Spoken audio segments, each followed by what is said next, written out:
Here is a video of the Game Elf running outside of a arcade cabinet, basically in consolized mode. This is the 316-in-1 version, which is the same as I think the 520-in-1, just with extra games added to the SD card. You've got the VGA port here that I've got a computer monitor hooked into. Two dip switches right here. One of them you have to have it flipped up to determine whether the video out goes to the JAMMA harness or to the VGA port. Another switch to flip between two different resolutions on the VGA out. You have a USB port where you plug in your PlayStation 2 controller. On the other side, I've got the 3.5 audio jack plugged in, ran up just to this boom box to get some sound out of it. You also have the power connector. The power connector is a standard 4-pin Molex connector that's usually found in a computer power supply for either an IDE hard drive or IDE CD-ROM or DVD-ROM. What I've got it plugged into is this little adapter here that I've got that came with a kit to hook up an internal hard drive or internal CD-ROM to a laptop or whatever, and this was used to power the hard drive or the laptop, and I've just got it plugged into the thing here. The USB port, it uses PlayStation 2 controllers, and that was the main thing that I wanted to speak about.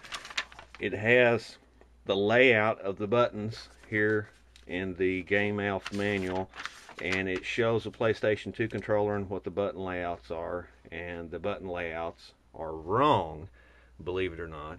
Of course, the PlayStation 2 controller does not have a USB port, so you have to use an adapter. I first started using these adapters. I've got 3 or 4 of them, and none of them would work. It would lock the Game Elf up as soon as you put it in the USB port. So I finally found one that works. I ended up using this. This was one that I had bought probably about 8 or 9 years ago. It actually doubles as a USB hub, PlayStation or PlayStation 2 controller input, and a GameCube and an Xbox controller input too. Now, of course, the GameCube and the Xbox controller doesn't work on the Game Elf, just a PlayStation 2 controller does. And that was the only adapter I had that would work with it.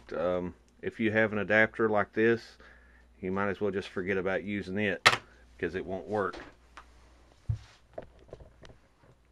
The actual video itself, the menu is full screen. Whenever you actually choose a game, depending on the game, some of them don't take up the entire real estate of the monitor. Some of them may have a little bit of garbage outside of what they display. But just to show you an example of how the controller works, we'll pick Shinobi.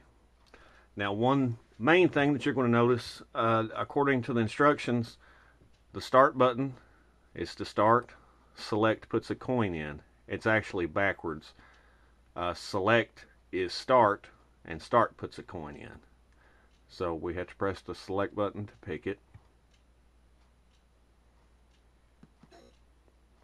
Once it loads, you press start to put a coin in. You press select to start the game.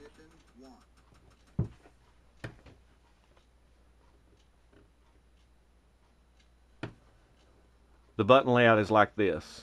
That's button 1, 2, 3, 4 is square, 5 is R1, 6 is R2. Contrary to what the instruction manual says, you do not use the directional pad to move. You use the analog stick. Even if you turn the analog off, it comes right back on once you try to turn it off.